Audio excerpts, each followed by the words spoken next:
So, I love the original Percy Jackson and the Olympian series, and a big reason for why is because of its title character, Percy Jackson. Percy is a really compelling protagonist and a well written character with a lot of subtle nuances if you care to look into it.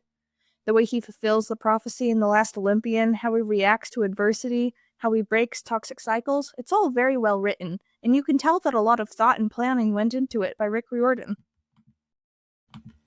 When I read Heroes of Olympus, I was disappointed by how little Riordan used Percy, and I understand that it's a series with 7 main characters. Obviously, he isn't going to get as much screen time as he did in a series all about him.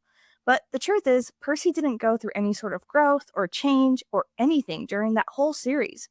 There was nothing in the Son of Neptune. In the Mark of Athena, there was a stupid arc that only lasted 2 chapters about him learning to not be afraid of water, which was then resolved immediately and was ridiculous in the first place. Also in the Mark of Athena, Rick Riordan tried to have something about Percy learning to let go of his unconditional loyalty so that Annabeth could go do her quest, which is a good idea on paper, but it was introduced so late in the game that it was done again in 1 chapter, and then it was immediately rendered bankrupt by Percy being forced to save Annabeth from dying in Tartarus, and him refusing to let her go was suddenly framed as a good, noble thing, even though he was supposed to learn to overcome his unconditional loyalty. What's the message here? Whatever, I'm getting off track. I'm not here to rant about Heroes of Olympus. That's a different video, of which I am 60 pages deep into writing the script for. Please subscribe to lessen my pain. I'm here to talk about the recent trilogy of Percy Jackson books that Rick Riordan is writing. When I first heard the announcement for these, my immediate reaction was, wow, he's really intent on milking fan-base nostalgia for a character who hasn't been good since 2009. Sorry, that was mean. But to be honest, I felt like Riordan had been using Percy as nostalgia bait for a while now. I mean, he was teased at the end of Magnus Chase, probably in order to increase excitement around that series. He was in the first and last book of Trials of Apollo, and Riordan's least well-known series, The Kane Chronicles, didn't have a single bit of Percy Jackson in it. My cynical conspiracy theory brain can't help but wonder if Riordan's put Percy in every series he's written after Kane Chronicles specifically because he knew it would drum up additional hype in the fanbase and get them to check out these other books. But all that aside, I was actually pretty excited to hear that we would be getting more books that focused on Percy, Grover, and Annabeth again. I thought more Percy Jackson books would mean more character development for him, and considering that this was something sorely lacking in Heroes of Olympus due to the multiple POVs, I was pretty hopeful that this trilogy would explore the character in new and interesting ways. But that didn't happen. Okay, before I get negative, let me talk about what I liked from the first 2 books in the trilogy. I think that a lower stakes, more character focused series is a good idea. One of my biggest problems with the Trials of Apollo was how the stakes didn't feel like they'd been raised at all from the previous series.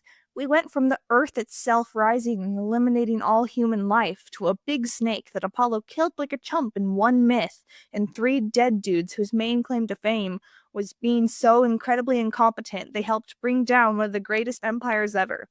I don't like the Trials of Apollo, but I do like that the conflict in this trilogy is a lot smaller and character-driven. Percy needs to get to college, but he can't without completing these 3 life-endangering quests. It's suspenseful, not because the world is about to blow up, but because you care about these characters and want them to succeed in life and be happy. The quests are all dangerous enough to make you worried for their lives, but the main drama is the interactions between the characters themselves. It's sort of like a filler episode in a TV show where the characters are just going on a wacky adventure, and you don't have to really worry about the big overarching conflict at that moment. In a well-written show, filler episodes are used to catch us up with the characters, let us get to know them and see them grow. These episodes show us the growing relationships between different characters, they show us how much they've changed, and they can teach them an important lesson about life or themselves. Usually in a TV show, the filler episodes before a big battle or finale are the ones that resolve character conflicts, and then the big finale is sort of a demonstration of how far the characters have come. But that doesn't happen in this trilogy at all. In Chalice of the Gods, Percy learns to accept aging and the reality of getting old. This conflict only crops up in the last few chapters of the book and takes very little time to be resolved.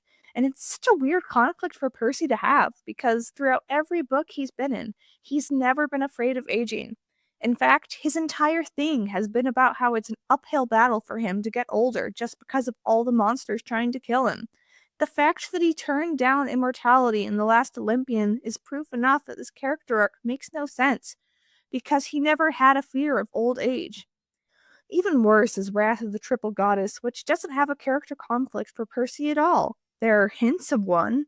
Percy getting angry at Grover for messing everything up and having to control his temper, or Percy needing to focus to carry the torches with Annabeth. They're all steps in the right direction, but there's nothing overarching here. These books ultimately feel like an exercise in futility or a soulless cash grab because there's nothing learned, nothing gained, nothing interesting explored, no deeper themes or emotional conflicts. It's all just stuff happening to the characters without any real rhyme or reason. And the final book isn't out yet, but I imagine it'll be more empty and meaningless, wacky shenanigans with no emotional through line or character driven conflicts. And it sucks because there's so much to talk about when it comes to Percy. In my opinion, there are 3 different character arcs you can do with him. One about his personal loyalty and how it inhibits him from seeing the greater good, one about his anger issues and how he tends to lash out, and one about his low self-esteem and self-hatred. In case any of you doubt these things as being key parts of Percy's character, I'll show a Tumblr post on screen by Emily Vidosa about this, but TLDR, Percy is someone who has had huge expectations and society's judgment pinned on him for the longest time. It's caused him to be really hard on himself. In Mark of Athena, it says, not forgiving himself was one of Percy's biggest talents. He has a violent, dark side to himself. In The Last Olympian, when he's fighting Kronos' army, he says, I might have even laughed once or twice, a crazy laugh that scared me as much as it did my enemies. And I don't think I need to explain how Percy's fatal flaw is loyalty. We've had multiple characters tell us such straight to our faces. So he may be saying, that's all well and good, but those are all disparate parts that don't fit super well together. How would one connect them into a single character arc? Great question, hypothetical straw man. In my opinion, Percy's character arc should be about learning to see himself as a person instead of a shield for everyone else. Let me explain and provide evidence. Percy's very existence in the gods' eyes is a mistake. Poseidon wasn't supposed to have him, he wasn't supposed to be born, and now that he is a tool that the gods can use to protect their own lives. He is the child of the prophecy. That is a burden that was placed on his shoulders from the moment he found out he was Poseidon's son. And from then on, he just keeps getting placed in all these other prophecies. He keeps becoming more and more of a hero, but not by choice.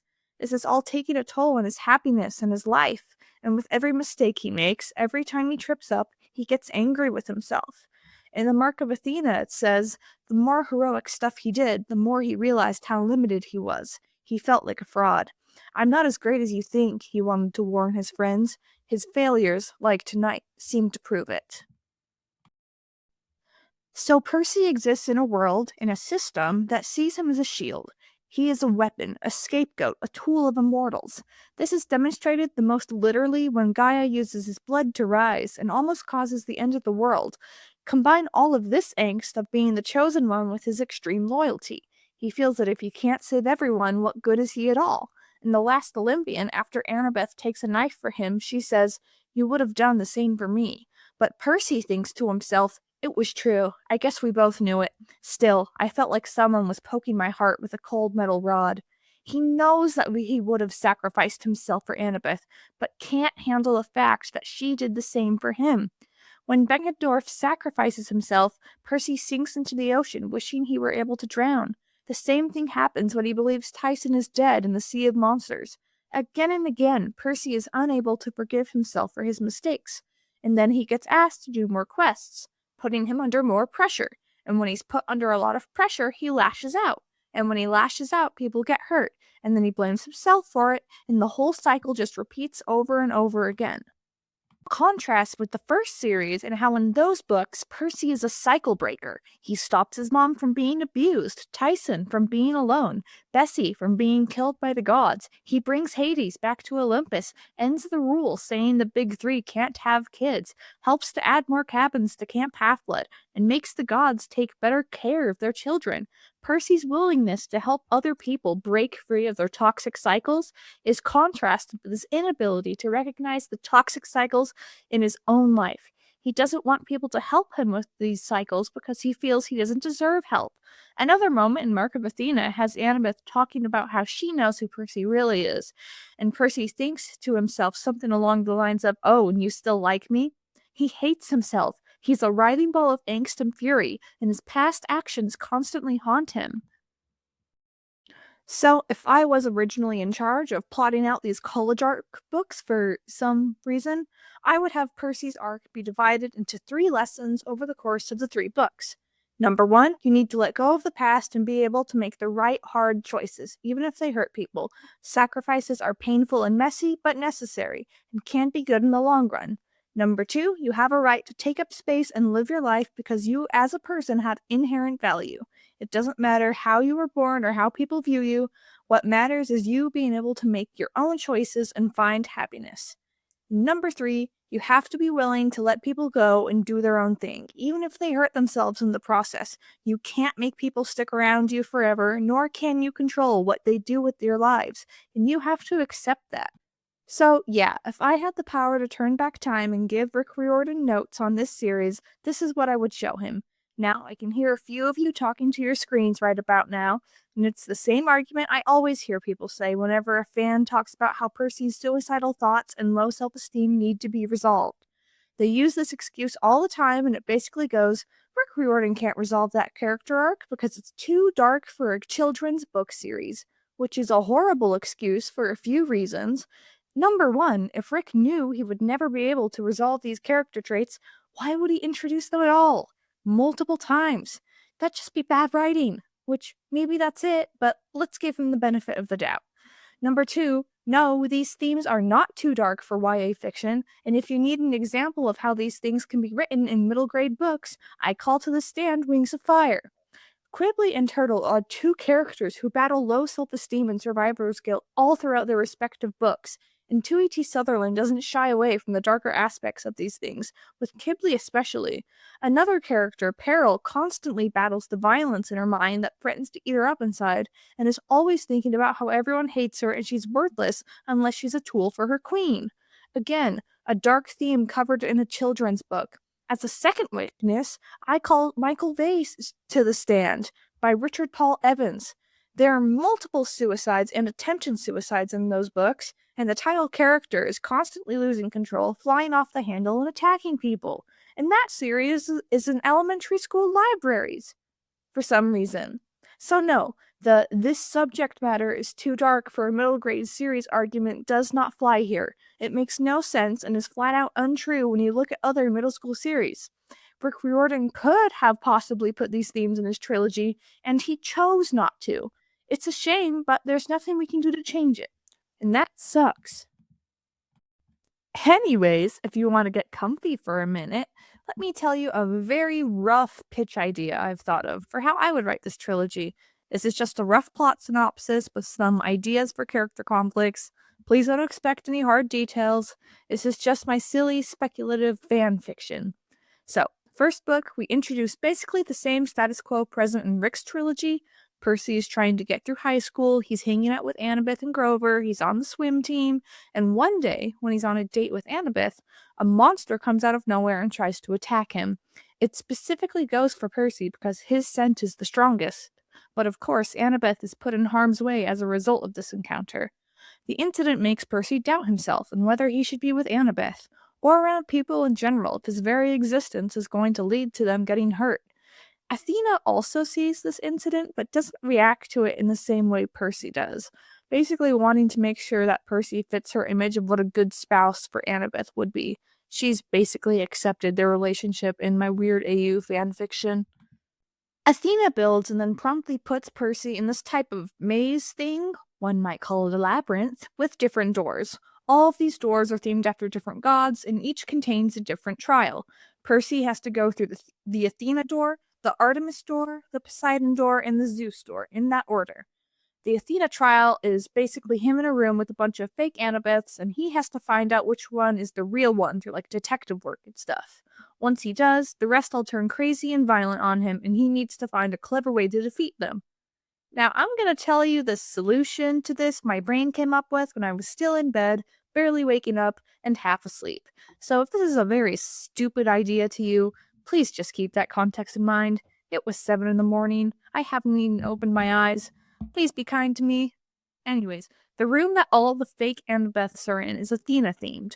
So there's owl decals on the walls, olive trees and planters, and in the middle of the room there's a big old fountain with olive oil instead of water. In my solution, Percy climbs up onto a large chandelier in the middle of the room, and all the Annabeths start piling on top of each other trying to get him. And the chandelier has all these candles, and Percy drops the candles into the oil fountain, lighting it on fire and burning all the fake Annabeths alive. Don't worry, they aren't really alive, so they just turn into sand. It's nice and PG, because I know that the PJO fandom is so concerned about making sure these books are appropriate for kids. So, killing all the fake Annabeths ends the Athena trial, and Percy goes to the Artemis store, which has like 3 mini trials inside.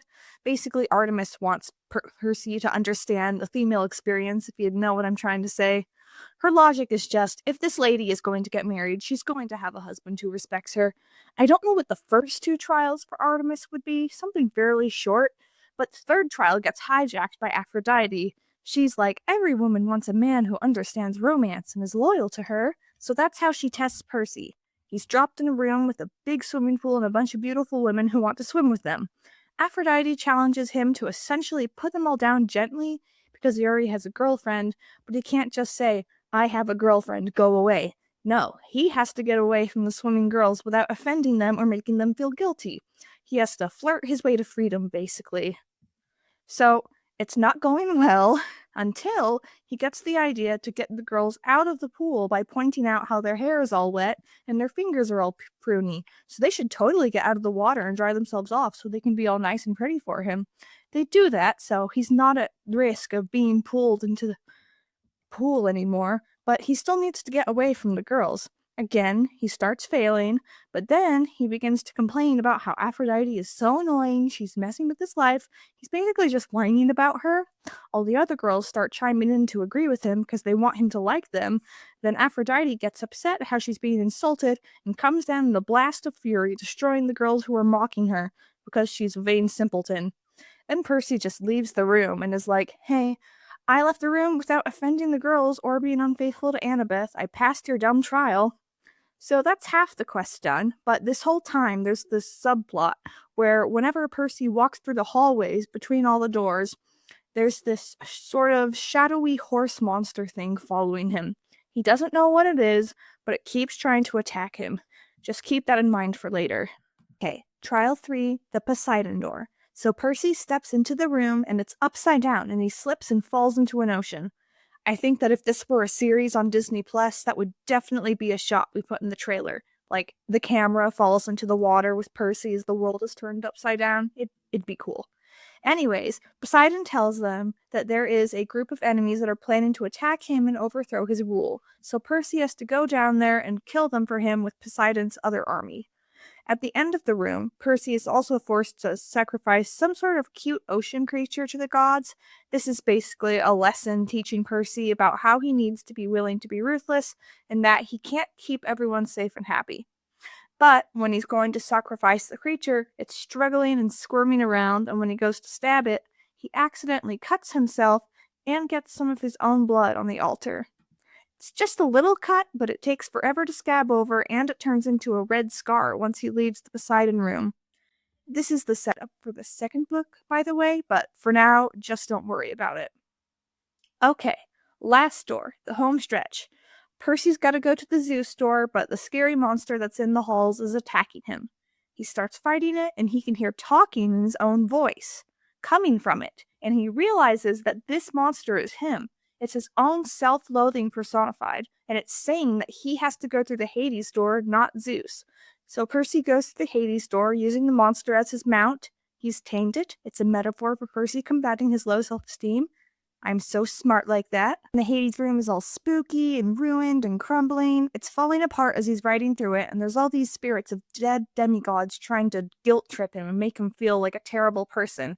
He's trying to push on past them. Anyways, he makes it to the end of the tunnel and exits the space with all the doors.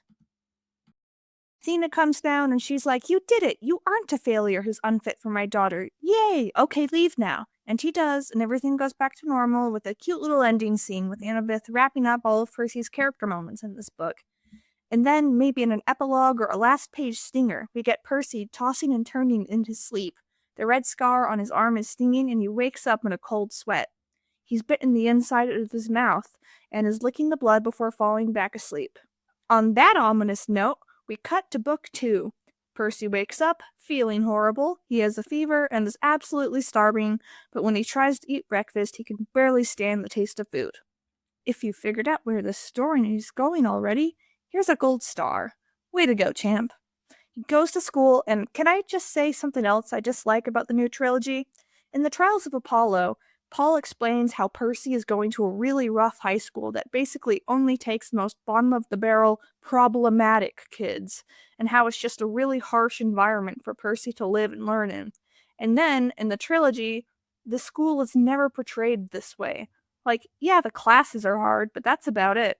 Percy makes friends easily, he has a well-meaning counselor, the staff are kind to him, and there's little jokes about how the school used to be an elementary school before becoming a reformatory one. Rick Riordan just kind of took the concept of Percy being at a bad school and chucked it in the woods. So I would bring that idea back for my imaginary trilogy. Anyways, back to my story. Percy goes to school and he's in class and he passes out from the hunger pains. He gets brought back to his house and no one can figure out what's wrong. He feels like he's starving, but he has no appetite for any food. He gets moved to Camp Half-Blood to see if the Apollo kids can help. They can't. And after a night, it gets so bad that Will manages to get Apollo on the case to figure out what's wrong with Percy. And once Apollo does, he acts really weird about it. He's freaking out, not giving anyone any straight answers. He's acting like he knows more than he's willing to share.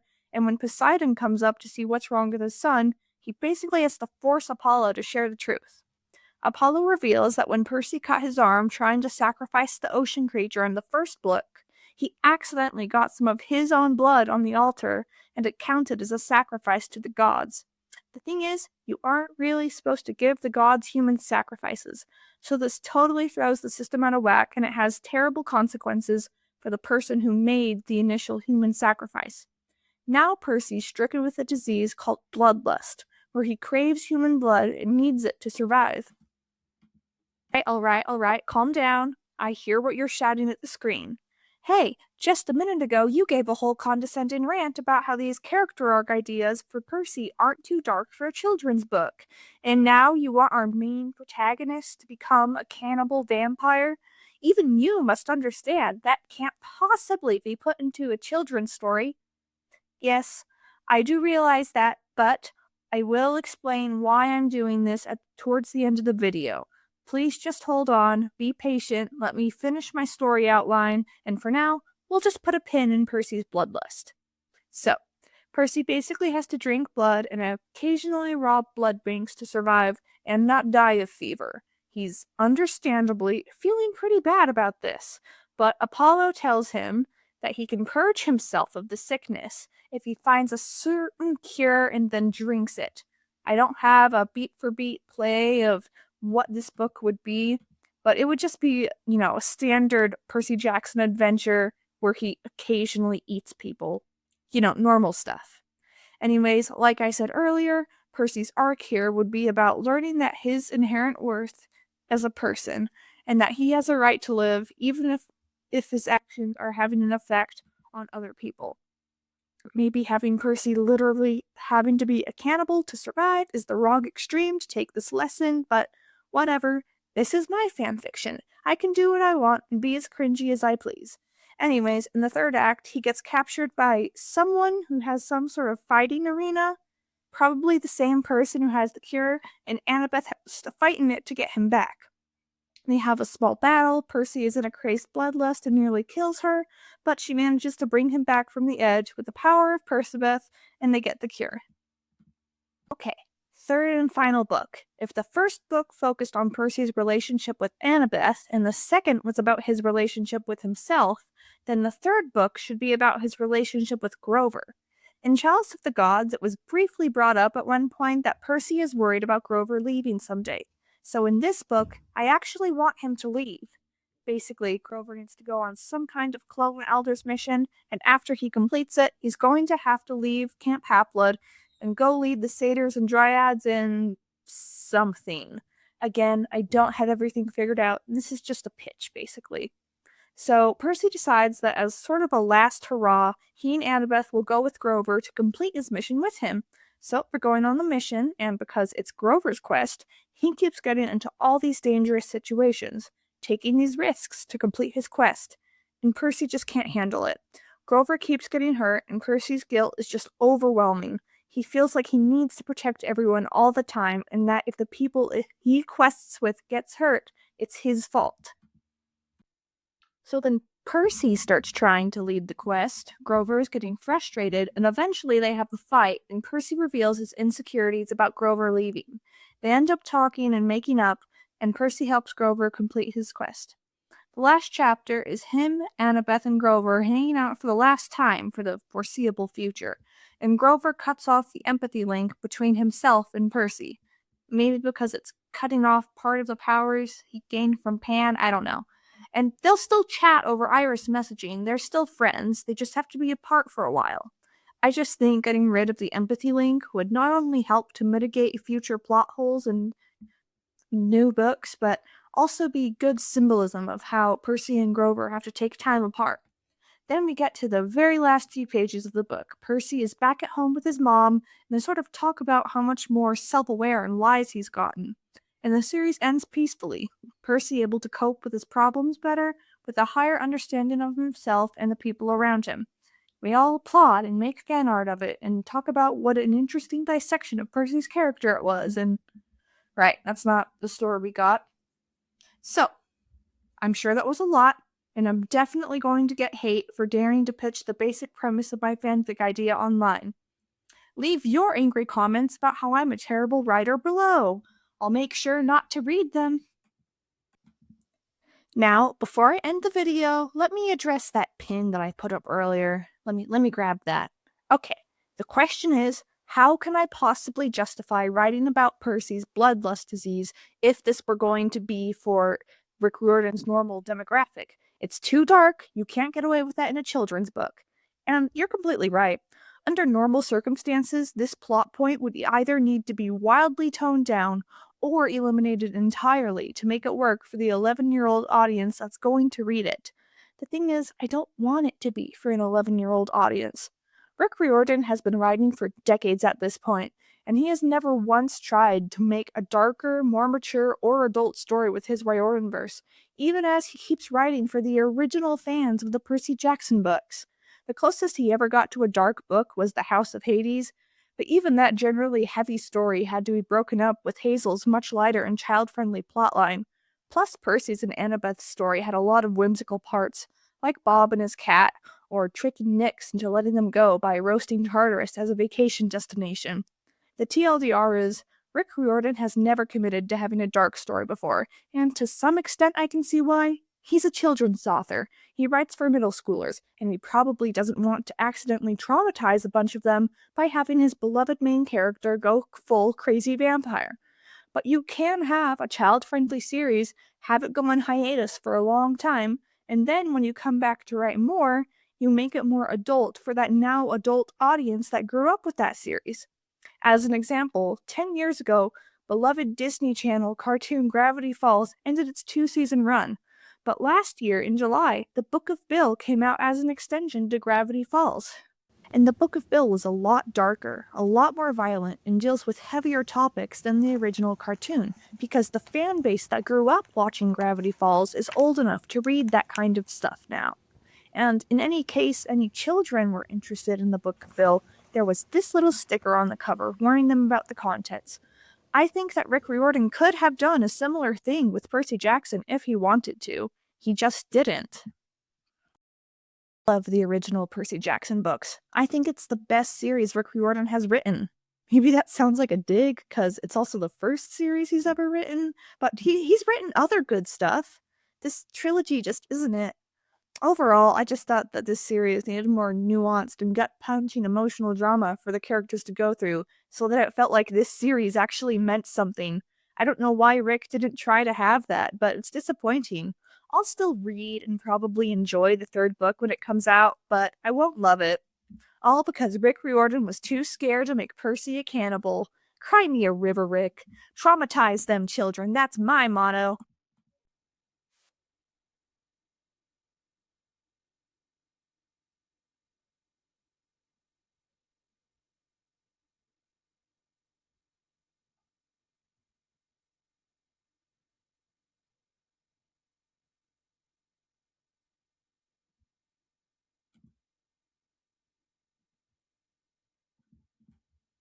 Probably my favorite scene in either of these books was in The Wrath of the Triple Goddess, where Percy gets octopus legs. I just love it when characters have magical powers that make them part animal. But I'm not a furry, so please don't dislike the video.